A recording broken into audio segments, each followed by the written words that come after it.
how's business been so far? Chopsticks, grills. I can't complain. Business has been fairly good.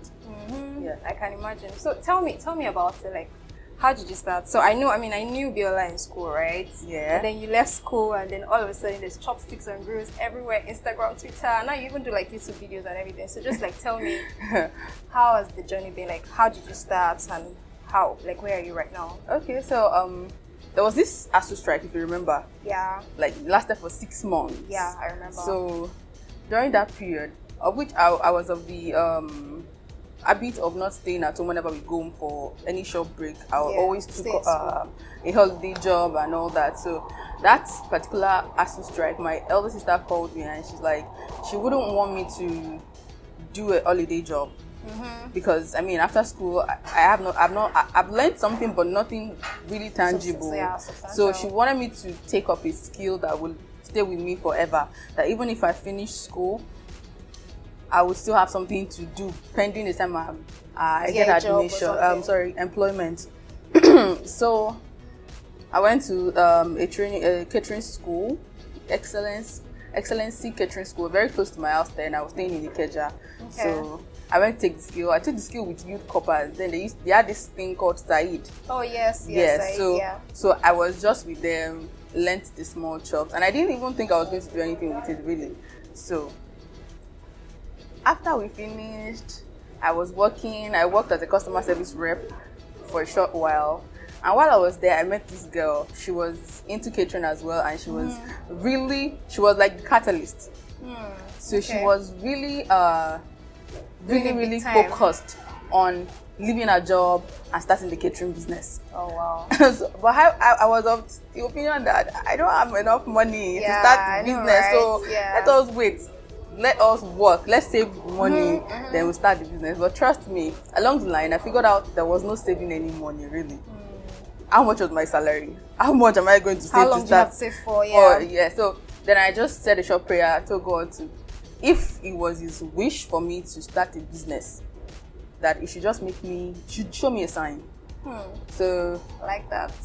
All of a sudden, I just became so uncomfortable. I became so convinced that I needed to leave my work and start a business. All right. So I dropped my resignation letter. I didn't tell my mom because my mom was of the opinion that I shouldn't resign and all. Yeah. So I resigned and I left my salary for that month. And thankfully, then I was dating this very smart guy. So thankfully, he was there. He was supporting me, pushing me. Those were the catalyst, they were really pushing me. He was really pushing me to do this business, and that it was going to be good. And I knew that I had something good to offer. I really wanted to change how people experienced small chops. Because personally, when I go to events, I go to parties, small chops, people always look out for small chops, but then they get disappointed when it comes. So I felt like I had something good to do in this industry, so I started. It wasn't easy. I didn't know where the customers were going to come from, but I started anyway. How did you feel like when your first customer purchased from you? Do you remember? Do I remember the first customer? I think the first people to patronize me were my family members. Oh, I see. Family members, basically. And then me trying to just volunteer, I can do it and all. Not necessarily looking out for, pay me or not. But your first payment was like, how did you feel like when someone paid? Like someone paid for like small chops. How did you feel? It was amazing. Like I was encouraged. Yeah. To like, I can actually do this. And if I keep trying, I know that people would notice me and then I'll get more customers. Yeah, true. See, it wasn't easy actually. Customers were patronizing. People were patronizing me, but you know, when you're working and you're not seeing proceeds, I'm like, what's going on? When I'm working and I'm not seeing proceeds, I'm like, then I go back to God. And one-on-one, guy, Alpha. What's going on? How can we milk this? Like, how can I be working and I'm not seeing proceeds? So, yeah.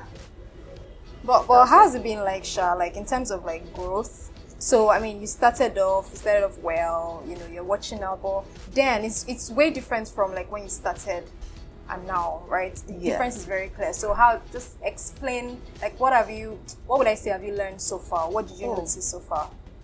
What I've learned a lot of things. I'm still learning because experience is the best teacher, as they say. So, starting up, growing, getting to where I am, I've learned that you have to don't forget where you started from.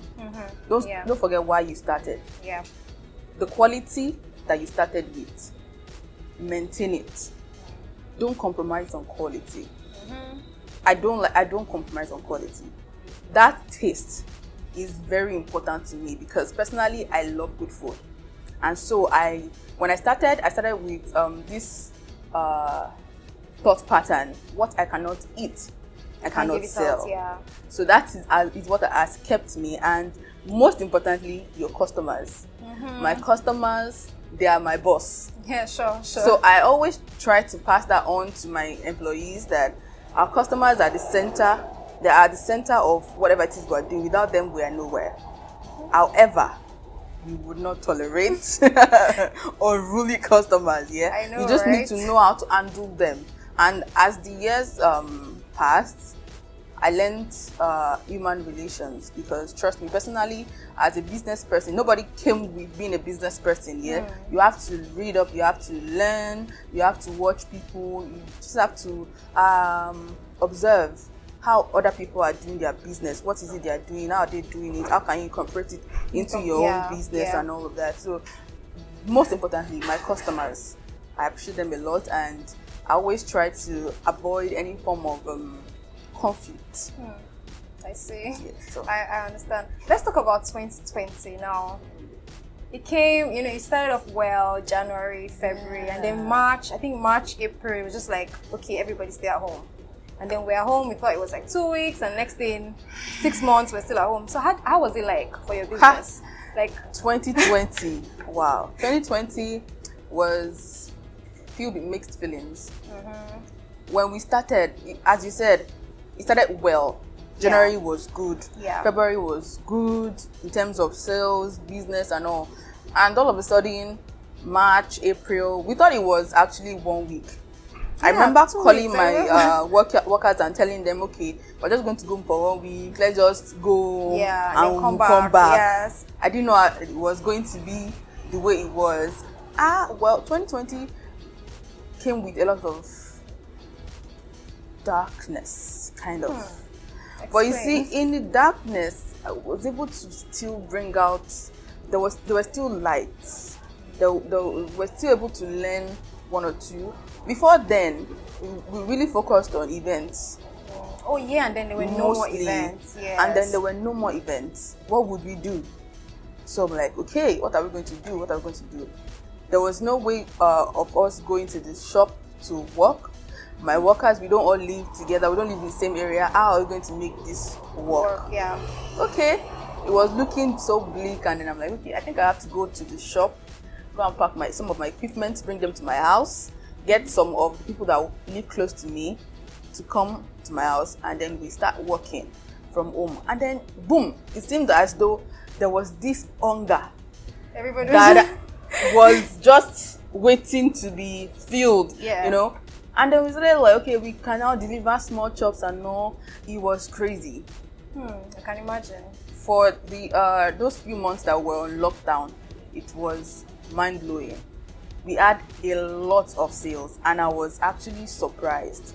So it was bittersweet. It was good. Like bittersweet. And then when the lockdown was eased, and then we went back to work, everybody coming back to the store and all. So we're expecting that we're going to have events. Towards September, October, November, December is usually the peak time for a caterer. Yeah. And then we usually have a lot of events when you are overbooked, and then oh my god, you're looking so stressed. We love it, but then.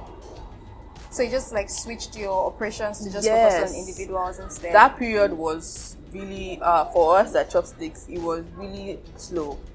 It was not up to par at all. But you were still able to make out. We're still able. That's why I said okay. It was mixed feelings. Yeah, so I understand. we're still able to fill in with the deliveries, and we're still able to stay afloat. What would you say is your greatest asset so far as a business manager? Like, what is that thing that you've been able to successfully milk and it works well for you? Okay, handling customers. So that's like customer service. Customer service. How to handle customers and, keep my customers. Never had an unruly customer before? Anne. No, not Anne. No, yet A you're not lot. mentioning their name. A lot. Okay. A lot of unruly customers. How do you feel? Like your first experience, how were you able to like mitigate the situation? I cried. Really? I cried. No, I really cried because I felt like I'm just trying to help. I'm just trying to sell something. I'm just trying to sell puff. But over time, I came to understand that, see, customers don't care how you feel. They are coming to express their displeasure, and you have to empathize with them. And you have to just try to put yourself in their shoes and then provide a solution. You must provide a solution. Yeah. For the very, very unruly ones, you need to let them know that you are not going to, you don't appreciate this. But then, if that customer is still, if it's keepable, you can still try to make amends and, compensate them. Oftentimes, most of those customers become the very loyal ones. Sure.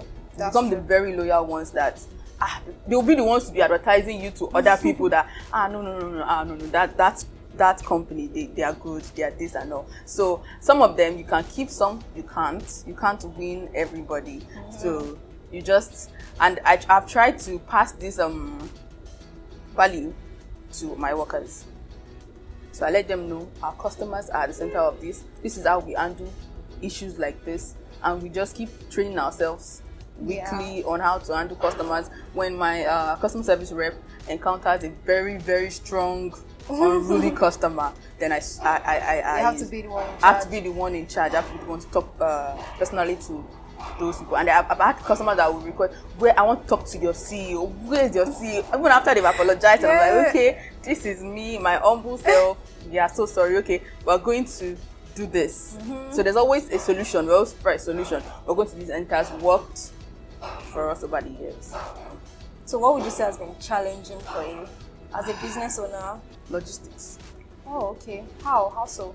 Logistics is crazy because it's a thing to own a bike. It's another thing to have a very smart and intelligent rider.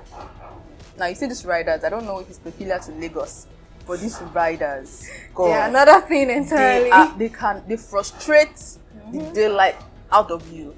And you are the middleman. You're the middleman between the rider and the customer. Yeah. And so when you call your rider and then, oh, Oga, where are you?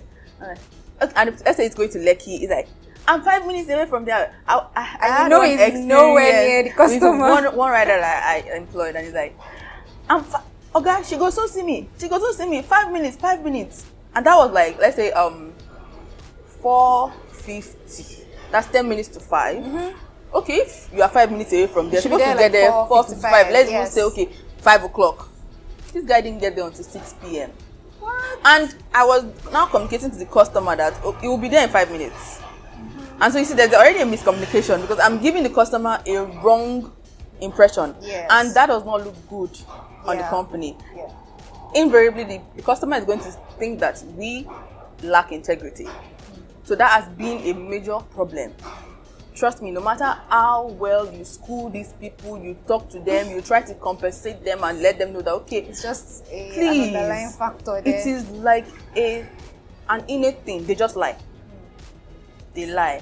And we through that, we've lost some customers because like, no, you ruined my day, you spoiled my my event and all that, and I'm like, oh God. So aside logistics, any other thing? Aside logistics, then employees. Employees. I'm of the opinion that when you treat your employees right, they will treat your business well. Equally right, yeah. Well, not in Lagos. Like 50% not in Lagos. If you're too nice to your employees, they take you for granted. Fair enough. They take you for granted. And if you make everything, because initially I tried to make everything available for my employees, like, okay, food, this, if you have any personal problem, you can come to me. And it wasn't working.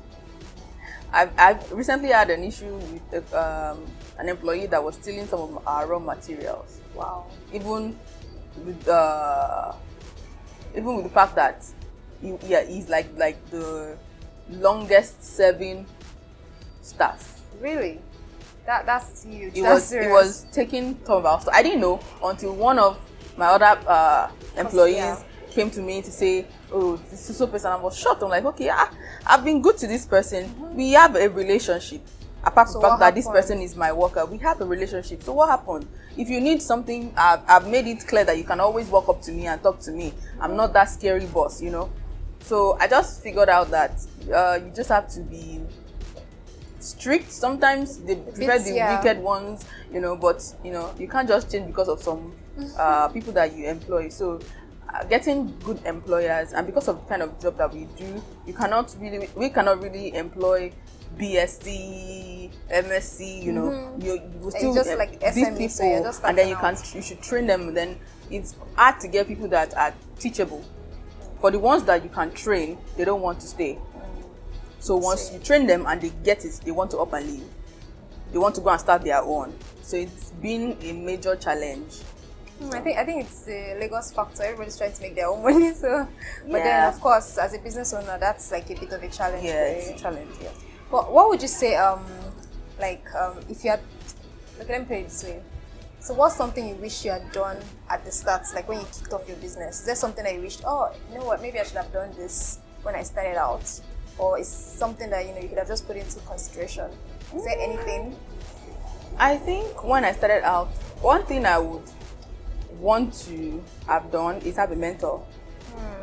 I'd have loved to have a mentor in this industry, or probably someone that understands business a lot, how it works, so that I could have been properly coached to know the intricacies of business. Really. That's fair enough. So aside mentorship, there's nothing else you wish you had done? Mentorship, I wish that I understood. I understood that I should as a business person I needed to be more sociable. And that to be more sociable. Personally, I am an introvert and an extrovert. So depending on the situation. But mostly an introvert. I talk a lot, depending on who I am with, but I wouldn't go out of my way to actually make friends. I see. So over the years, I learned that I needed to be able to do that, socialize a bit. To socialize, to look beyond the physical, you know, and just socialize. Yeah, I wish I knew that earlier on in my life, and I put it into work. Yeah, I understand. So you know how you switch from like career driven to business oriented. If you could have done another thing, maybe aside owning Chopstixn'Grills, what would you have done? Tell me, like what career, like. Oh well, I would have been a journalist. I see. Oh yeah, I think I know why. Yes, I've always wanted to be a journalist all my life. Growing up, in short, that was imprinted in my heart. I was going to be a journalist, and I had the support of my parents to be a journalist and all. And then I read this book, Hazards of Journalism. And you're like, nope, I'm like, not me. No, this cannot be me.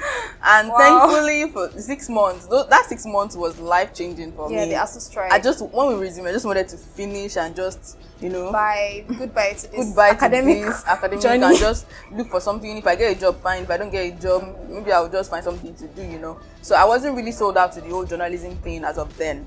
Okay, so I think we've spoken about business already. Now let's go into like your personal lifestyle. Okay. Right.